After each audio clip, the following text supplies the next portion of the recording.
Hello friends, इस video में मैं टाइप 1 और टाइप 2 सुपर कंडक्टर्स की बात करूंगा। तो सबसे पहले जो टाइप 1 सुपर कंडक्टर्स होते हैं उनको देखते हैं हम लोग। The super conductors which strictly follow the Meissner effect are called type 1 super conductor. These substances exhibit perfect diamagnetism below critical field SC and above the SC the magnetic field penetrate completely. जैसे magnetic field completely penetrate कर जाता है S सी पे, तो ये आपका normal state में आ जाता है। अब ये सुपर कंडक्टिव स्टेट में नहीं रह पाता है, but below the critical field ये आपके सुपर कंडक्टिव स्टेट में रहता है। तो एक एग्जाम में एक क्वेश्चन पूछा गया था कि सुपर कंडक्टर में जो क्रिटिकल मैग्नेटिक फील्ड होता है, it is the maximum magnetic field और मिनिमम मैग्नेटिक फील्ड। तो यहाँ पे क्या है, critical magnetic field is the maximum magnetic field above which any superconducting substance comes into the normal state। ठीक है, तो ये आप बात ध्यान दीजिएगा कि it is the maximum magnetic field. और जो इसके एग्जांपल होते हैं, ये जैसे कि इंडियम हुआ आपका, एल्युमिनियम हुआ, लेड हुआ, मरकरी हुआ, इस टाइप के सुपर कंडक्शन जो जो टाइप 1 सुपर कंडक्टर्स हैं, इनको हम लोग सॉफ्ट सुपर कंडक्टर्स भी बोलते हैं, क्योंकि इनका जो मैग्नेटिक फील्ड होता है, क्रिटिकल मैग्नेटिक फील्ड, वो बहुत कम होता है, 0.0281 टेस्ला, 0.041 टेस्ला एच जी के लिए। तो ये बहुत कम वैल्यू होती है, तो इसलिए इसको हम लोग सॉफ्ट सुपर कंडक्टर्स भी बोलते हैं। इनको इनको एप्लीकेशन में लेने के लिए आप जैसे ही इनका मैग्नेटिक फील्ड इससे ज़्यादा हो जाएगा, तो फिर ये सुपर कंडक्टर नहीं रह जाएंगे, फिर वो नॉर्मल स्टेट में आ जाएंगे। यहाँ पे आप देख रहे हैं कि जो ग्राफ है एम वर्सेस एच का, एम है यहाँ पे, इसको बोलते हैं intensity of magnetization, H is the critical field. तो एक चीज़ आप देख रहे हैं कि इंटेंसिटी ऑफ मैग्नेटाइजेशन ये माइनस एम है। माइनस एम कहने का मतलब ये क्या कि आप जैसे मैग्नेटिक फील्ड अप्लाई कर रहे हैं, एक्सटर्नल मैग्नेटिक फील्ड, तो जो मैग्नेटाइजेशन हो रहा है वो अपोजिट डायरेक्शन में हो रहा है। सुपर कनेक्टेड स्टेट में मैग्नेटाइजेशन अपोजिट डायरेक्शन में होता है, इसलिए यहाँ पे माइनस एम के बीच ग्राफ प्लॉट कर रहे हैं। ठीक है, इसके एग्जांपल मैंने आपको बता ही दिया है। तो ये जब तक ऐसे एम वर्सेस एच का लीनियर ग्राफ है, तो इसको बोलते हैं हम लोग मेसनर इफेक्ट को कम्प्लीटली शो कर रहा है, strictly follows the Meissner effect type 1 super conductor. फिर एस सी के बाद ये जीरो हो जाता है, मतलब मैग्नेटाइजेशन जीरो हो जाती है। तो मेसनर इफेक्ट फॉलो करने का मतलब क्या, ये सबस्टेंस परफेक्ट डायमैग्नेटिज्म को शो कर रहा है टिल एच सी, मतलब कि उसके इनसाइड में कोई भी मैग्नेटिक फील्ड प्रेजेंट नहीं है अभी तक। अब भले दे रहे हैं, बट वो इनसाइड द स्पेसिमेन जो मैग्नेटिक फील्ड है वो जीरो है।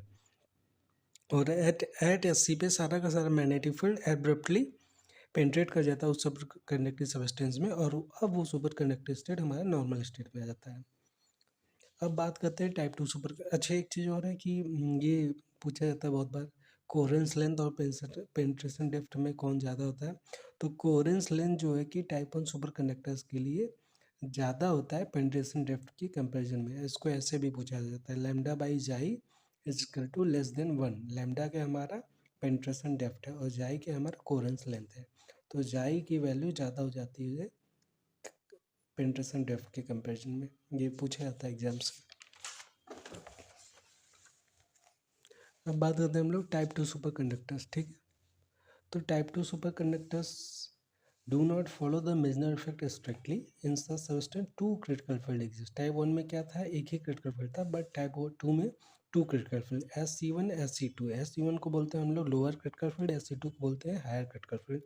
और इनका जो स्क्वायर रूट प्रोडक्ट लेके स्क्वायर रूट करेंगे, तो वो हमारा एस सी देता है, S C one S C two, और ये हमारा एस सी है, ये टाइप 2 सुपर कंडक्टर का एस सी है क्रिटिकल फील्ड। और जो टाइप 2 सुपर कंडक्टर का क्रिटिकल फील्ड होता है वो टाइप 1 के सुपर कंडक्टर के कंपेरिजन में ज़्यादा होता है। तो ये भी एग्जाम में बहुत बार पूछा जाता है। और इसमें जो लैम्डा बाई जाई की वैल्यू रेशियो होता है, इट इज़ ग्रेटर देन 1 होता है, मतलब पेनिट्रेशन डेप्थ होता है वो ग्रेटर देन कोहेरेंस लेंथ होता है टाइप 2 सुपर कंडक्टर्स में। तो टाइप 2 सुपर कंडक्टर्स में क्या होता है, ये इस मेसनर इफेक्ट को स्ट्रिक्टली फॉलो नहीं करता है। स्ट्रिक्टली फॉलो नहीं करने का मतलब कि जब तक एस सी वन तक जाएंगे तब तक तो ये एम की वैल्यू बढ़ रही है, बट जैसे एस सी वन से एस सी टू में जाएंगे तो ये एम की वैल्यू डिक्रीज करने लग जाती है, और फिर एस सी टू पे ये जीरो हो जाती है। जबकि टाइप 1 में क्या होता था कि जैसे ही क्रिटिकल फील्ड पे पहुंचेंगे उसके बाद तुरंत एम की वैल्यू जीरो हो जाती है, बट टाइप 2 में क्या हो रहा है, तुरंत नहीं हो रहा है, एब्रप्टली नहीं चेंज हो रहा है, ये धीरे धीरे धीरे धीरे धीरे कम हो रहा है, फिर एस सी टू पे जाकर के जीरो हो जा रहा है। तो जब यहाँ से लेकर के यहाँ तक, इसको बोलते हैं हम लोग परफेक्ट प्योर स्टेट। तो यहाँ ये मेजनर इफेक्ट को फॉलो कर रहा है। बट एस सी वन से लेकर के एस सी टू को हम लोग बोलते हैं, ये जो प्योर स्टेट है इसका मतलब सुपर कंडक्टिव स्टेट को फॉलो कर रहा है। बट S C1 से S C2 के बीच में ये मिक्स स्टेट उसको बोलते हैं, मतलब सुपर कंडक्टिव स्टेट और नॉर्मल स्टेट दोनों का दोनों का मिक्स है।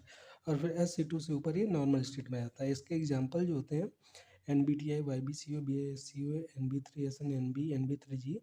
तो जो इनका अगर आप देखेंगे क्रिटिकल मैग्नेटिक फील्ड वो भी ज़्यादा हो जाता है, 38 टेस्ला NB3G का, 30 NB3SN का 24 टेस्ला है।